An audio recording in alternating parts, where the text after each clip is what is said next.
नमस्कार. लेखनी शास्त्र न्यूजमध्ये आपण सर्वांचं स्वागत आहे. आपण आहोत या ठिकाणी आता वडनेरवलजे ग्रामपंचायत येथे आज 29/5/2026 रोजी आमसभेचे आयोजन होते. आमसभेचे संपूर्ण चित्र आपण तुम्हाला दाखवणारच आहोत. परंतु आतापर्यंत काही प्रश्नांवर सभा या कित्येक वेळा तहकूब झाल्या, परंतु ग्रामसेवक चक्क पळून गेला. अशी सभा हे इथे पहिल्यांदा वडनेरवलजे येथे घडलेली आहे. जाणून घेऊया नागरिकांकडून की आपण हा प्रकार कशामुळे झाला. सर, आपला पहिले परिचय. मी रामेश्वर शिवाजी बोराळे, गट ग्रामपंचायत वडनेर बुट्टी अरंगपूर. मी बुट्टी येथे राहणार आहे. मग आम्ही ना ग्रामसेवक साहेबांना आणि अध्यक्षांना जल जीवन मिशन बद्दल प्रश्न विचारला. आमच्या गावात 20-20 दिवसातून पाणी येते, पाणी एकदम गढूळ आणि रोगराई पसरलेली आहे सर्व दूर. त्याच्याबद्दल प्रश्न विचारला तर ग्रामसेवक साहेबांनी अध्यक्षांनी सभा डायरेक्ट तहकूब केली. कोणाला काही सांगितले नाही आणि पळून गेले. ग्रामविकास अधिकारी यांनी पळ काढलेला येतो. मी या पुढचं आता नियोजन तुमचं काय आहे, तुम्ही काय करणार याच्यावर? आता आम्ही सध्या BDO साहेबांचं कार्यालय गाठणार आहे आणि तिथे त्यांना ग्रामसभा का तहकूब केली यांचे उत्तर मागणार आहे. आणि ही ग्रामसभा सर्व इथे रोजगारी पाळून सर्व ग्रामस्थ जे हजर झाले त्यांना मोबदला बी द्यावा. आम्ही हे ग्राम विकास अधिकारी आणि गट विकास अधिकारी यांना सांगणार आहे. 15 ते 20 वर्षापासून स्वच्छता आणि स्वच्छ पाण्याच्या विषयावर नेहमी सभा ही तहकूब केल्या जाते. बरोबर, तसाच प्रकार आज घडलेला आहे. बरोबर. तर यावर आता जनतेची प्रतिक्रिया आम्ही जाणून घेऊ इच्छितो की असा प्रकार पुन्हा घडू नये आणि स्वच्छ आरोग्य आणि स्वच्छ पाणी गावाला मिळायला पाहिजे. यावर आता तुम्ही काही कायदेशीर कारवाई किंवा पिटिशन दाखल करणार का, असं मला जनतेतून चर्चा ऐकण्यात आलेली आहे. तर यावर आपलं काय म्हणणं आहे? आम्हाला आहे की खोटं आहे?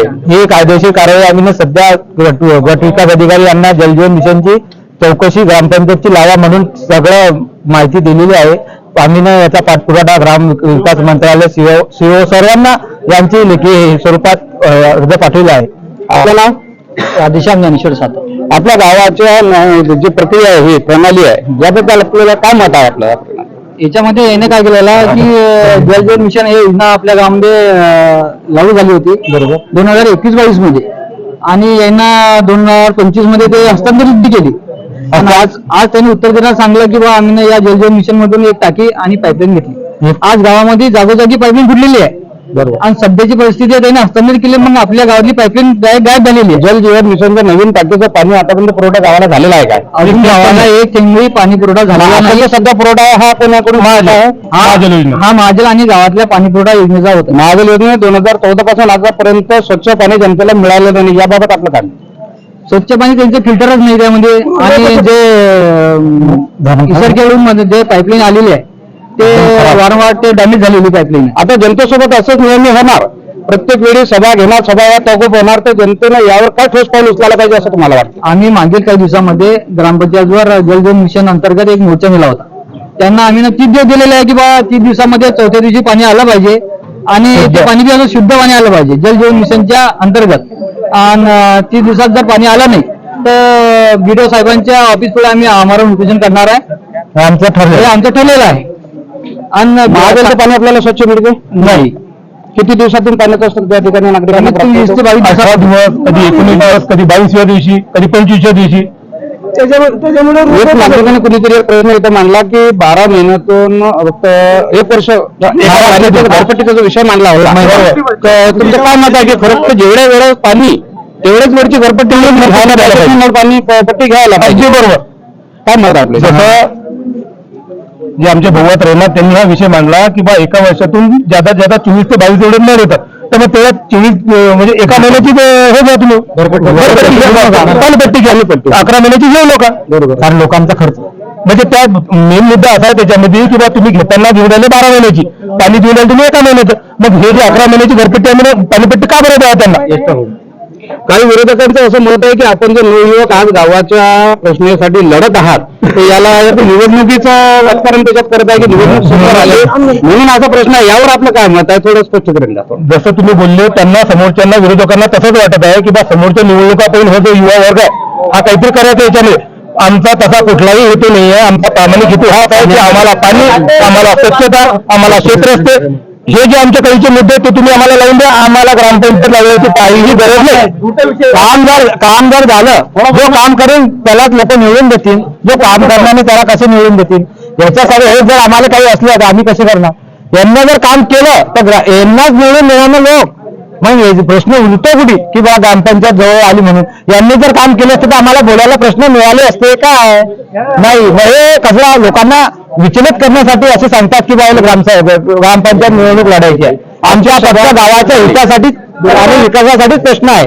आजची सभा तहकूब झाली, प्रश्नाचे उत्तर देता आले नाही, प्रशासकांनी ते सभा तहकूब केली. त्याच्यानंतर ग्रामविकास अधिकारी यांनी पोलीस प्रशासनाच्या मदतीने या ठिकाणी पळ काढला. यावर आता तुमचा पुढचा पर्याय मार्ग काय? आता आमचा पर्याय मार्ग सध्या आम्ही बीडीओ साहेबांना भेटतो, त्यांना सांगतो की आपले ग्रामविकास अधिकारी म्हणतात बा लाडकी बहीण योजना लागू आहे म्हणून ग्रामपंचायतीला निधी येत नाही. हे असं शासकीय कोणतं पत्र आहे? शासकीय पत्र ग्रामपंचायतीला येला की ग्रामसेवक साहेबांनाच येला पर्सनली की हे विरोधी पक्ष नेते म्हणून बोलून आले. आम्ही असं त्यांच्याकडून घेऊन घेत आहे. आज आपण पाणीपट्टीचा काहीतरी एक मुद्दा बोलले, त्या मुद्द्यावर थोडस प्रकाश करा. पाणीपट्टीचं असं आहे की महिन्यातून 2 वेळा पाणी येतो आपल्या इथं, आणि महिन्यातून 2 वेळा पाणी आल्यानंतर ते वर्षातून 24 वेळा येतो. बरोबर. तर की अप्रॉक्सिमेट त्याला समजा की 1 महिना, आणि हे नळपट्टीचे 12 महिने वर्षभराची येत असतात. मग 11 महिन्याची पाणीपट्टी हे घ्यायला नको असं तुमचं मत आहे? म्हणजे समोर तुमच्या कॅल्क्युलेशनच आहे ना. मग आपण कसं नाही, अर्ज सादर केलेला नाही आहे, हे जनतेकडून उपस्थित झालेला प्रश्न आहे. आजच्या सभेत प्रकार बघितला, या प्रकारानंतर तुमच्या याच्यावर काय मत आहे? ग्रामसेवकांनी या ठिकाणी पळ काढलेला आहे, त्यांनी हे थांबायला पाहिजे होतं, आणि जनतेचे जे प्रश्न आहेत ते समाधानकारक त्याच्यावर उत्तरं द्यायला पाहिजे होती. आणि जे प्रश्न आहेत, आणि प्रश्न कोणते आहेत, सगळे रोजचे जे दैनंदिन जीवनाचे अति आवश्यक जे आहेत त्याच गोष्टीवर स्वच्छ हवा मिळायलाच पाहिजे. आजचा प्रकार झाला अशा कित्येक वेळा या प्रश्नांची उत्तरं देता आली नाही की आपल्या वडनेर ग्रामपंचायतची सभा तहकूब करण्यात येते, कोरम पूर्ण करण्यात येतो, हे आपण याच्याशी परिचितच आहोत. बरोबर. परंतु आजचा जो प्रकार घडला, ग्रामविकास अधिकारी यांनी जो पळ काढला, याच्यावर आता तुम्ही नवयुवक जे आज पुढे आलेले आहे आणि गावाची जनता भरपूर तुमच्या पाठीशी आहे, तर आपण बघितलं की ग्रामसभेला 40-50 लोक जमा होतात, तहकूब निघून जातात. आजची वेळ चांगली आहे की तुमच्या विचाराला अनुसरून गाव तुमच्या पाठीशी आहे. त्या पुढचं तुमचं आता काय नियोजन आहे? याच्यावर नियोजन आहे की आमच्या गावातली जी मंडळी आहे सर्वजण आमच्या पाठीशी आहेच. का आहे? कारण की त्यांच्या दैनंदिन जीवनामध्ये भरपूर अडथळे निर्माण होतात. त्यांच्यासाठी जे अडथळे जे सुटावे आणि त्यांची जे दैनंदिन जीवन जे मार्गी लावावे याच्यासाठी सगळे लोक इथे जमा झालेले होते, आणि पुढची जी कारवाई आहे बीडीओ साहेब किंवा तहसीलदार साहेब करतील. आता निवडणूक झाल्यानंतर नवीन बॉडी येईल तेव्हाच हे प्रश्न मार्गी लागतील की त्याच्या अगोदर मार्गी लागतील? आम्हाला तर असंच वाटतं की नवीन बॉडी आल्यानंतर हे मार्गी लागणार आहे. सरपंच आणि ग्रामसेवक यांनी इथून पळ काढलेला आहे, एकही प्रश्नाचं उत्तर दिलेलं नाही. संपूर्ण आयुष्य दिनसाहेबांनी ग्रामपंचायत मध्ये गेलं, असा प्रकार तुम्ही या अगोदर कधी बघितला का? नाही, या अगोदर एक वेळ बघितला होता, तंटामुक्ती अध्यक्षाच्या वेळेस.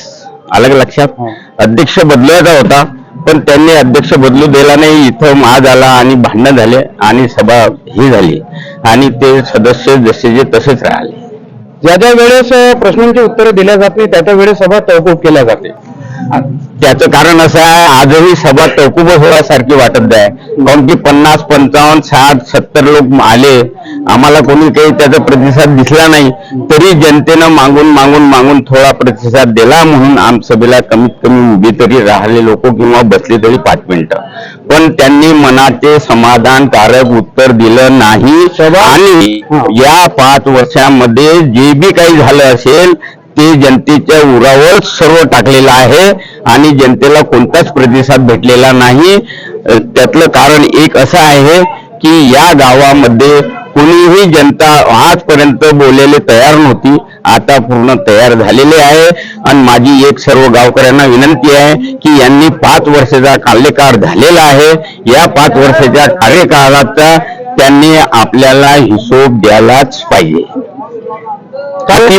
ग्रामविकास अधिकारी ज्या पोझिशन मध्ये आज त्यांनी पळ काढलं, हे पुन्हा तुमच्या ग्राम पंचायतला येतील का?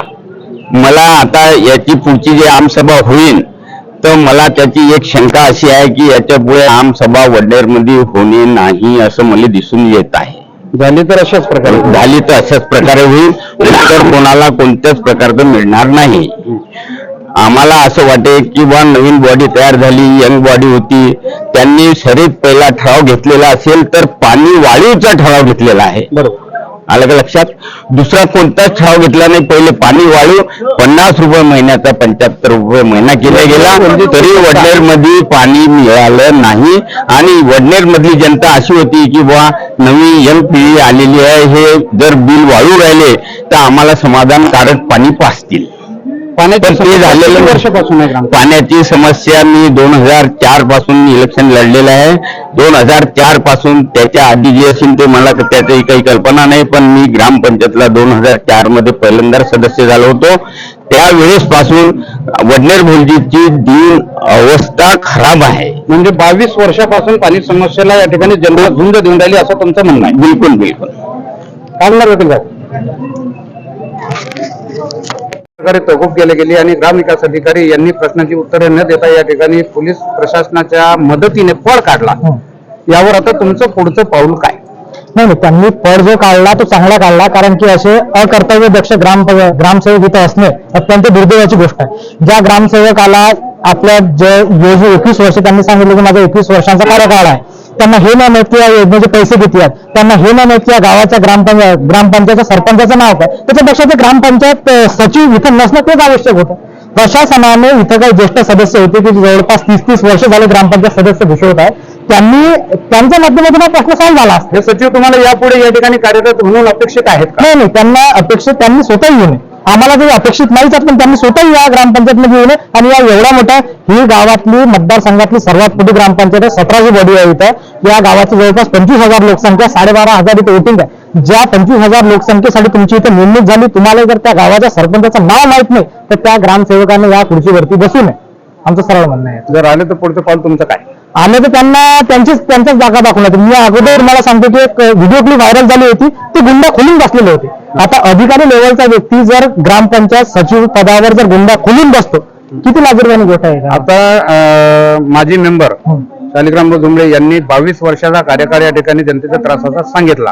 और अशात जर सभा तहकूब होत गेले आणि यांनी पळ काढत गेले तर आता किती पिढ्यापर्यंत चालणार हे? असं आता किती पिढ्यापर्यंत चालवलं याच्यावर सर्वात महत्वाचा उपाय गावात परिवर्तन करणे. कारण आपण एक सुशिक्षित आहेत, ऍडव्होकेट आहे, अधिवक्ता आहे, त्या नात्याने मी तुम्हाला विचारू शकतो की जनतेने यावर काय करायला पाहिजे, नवयुगांनी याच्यावर काय पर्याय योजना करायला पाहिजे, कुठं अर्ज करायला पाहिजे किंवा कुठे तक्रार करायला पाहिजे, याबद्दल थोडीशी जनतेला माहिती आहे. आता कायद्यामध्ये जर आपण सुरुवातीला नैसर्गिक कायद्याचं तत्व जर ऐकलं तर एखाद्या व्यक्तीला सजा देण्यापेक्षा त्याच्यावर फर्स्ट रेमेडी म्हणजे प्राथमिक उपचार काय केला जाईल हा महत्वाचा आहे. बरोबर. आता आपण जर विचार केला की गावामध्ये भ्रष्टाचार झाला तर भ्रष्टाचाराची चौकशी करणे, त्याच्या न्यायालयामध्ये जाणे, न्यायालयामध्ये त्याचा निकाल लागेल, पुढे ते अपीलमध्ये जातील, याच्यामध्ये भरपूर सारा वेळ होते. त्याच्यापेक्षा गावामध्ये महत्वाचा प्रश्न की पाणी प्रश्न. 15 दिवसानंतर गावामध्ये 4 दिवसावर पाणी प्रश्न आणण्यासाठी सर्व गावकरी इथे उपस्थित होते, मेंबर इथे उपस्थित होते, ग्रामपंचायत सचिव होते. यांनी सर्वांनी मिळून जर तोडगा काढला असता तर कदाचित नाही 4 दिवसात पण 6 दिवसात 8 दिवसात ग्रामपंचायत गावकरी लोकांना पाणी भेटलं असतं. पण असा कुठलाच तोडगा निघालेला नाही. आणि ते सांगतात की आम्हाला न्यायालयाच्या आदेशात तुम्ही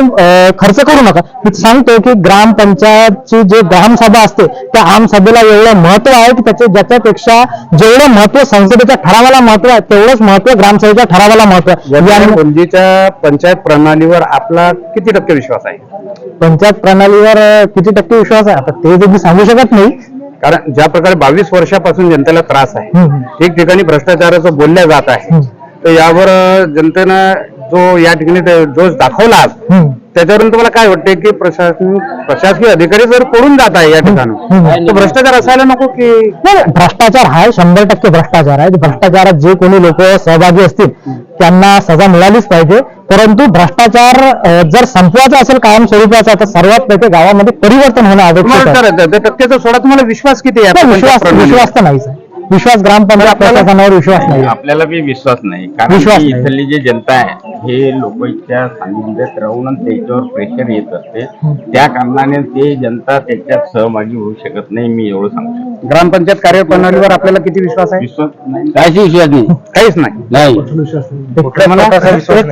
नाही कुठल्याच प्रकारे. माझ्यावर पुढचं नियोजन काय करणार? जनतेने काय करायला पाहिजे? जनतेनं मी एक प्रश्न सांगतो की बा जनतेनं सर्व नवीन टोळ, 1 नंबरची टोळ, नवीन टोळ, सुशिक्षित शिकेल पोरं यांना प्राधान्य द्यायला पाहिजे. एवढं मी सांगू इच्छितो. शेवटचा प्रश्न असा की आतापर्यंत चालत आलेला हा जो प्रकार आहे हा नवीन निवडणुकीनंतरच हेच प्रश्न मार्ग लागतील असं मला वाटतं. याच्यावर आपलं मत काय? हा, तर ते मला असं योग्य वाटते की बा नवीन जे निवडणूक होईल तिच्यामध्ये जे सदस्य निवडून येतील ते चांगलं काम करतील अशी मला आशा आहे. निवडणुकीनंतर प्रश्न मार्गी लागतील ते लागतील, पण गावातला महत्वाचा प्रश्न पाण्याचा तो आज चर्चेद्वारे सॉल्व्ह झाला असता असं मला वाटते. जर आपण चर्चेद्वारे जर काही विषय झाले असते 22 वर्षापासून झालं नाही तरी आज झाला असता. आज झाला असता, कारण की आज लोक बदलावाच्या उमेदने इथे आले होते. जेवढ्या मोठ्या प्रमाणात इथे युवकांची संख्या होती, युवक आणि काही ज्येष्ठ मिळून हा प्रश्न सॉल्व्ह झाला असता. तो झाला नाही दुर्दैवाची गोष्ट आहे. प्रशासनाचे पदाधिकारी आपल्याला उत्तरच द्यायला तयार नाही यावर. आता प्रश्न कसा मार्गी लागेल? प्रश्न मार्गी लागला असता, जर रेटून धरला असता प्रश्न तर मार्गी लागला असता. पण मी अगोदरच बोलताना सांगलं की दुर्दैव ग्राम सचिवाला माहितच नाही गावाबद्दल काही. जर त्याला गावाबद्दल माहितच नाही तर मार्ग लागेल कसा, उत्तर देईल कसा तो? तर अशी अवस्था आहे आपल्या वडनेर बोलजे ग्रामपंचायती नेहमी समोर येणार. तोपर्यंत बघत राहा लेखनी शास्त्र संपादक सरदार शेख. जय हिंद.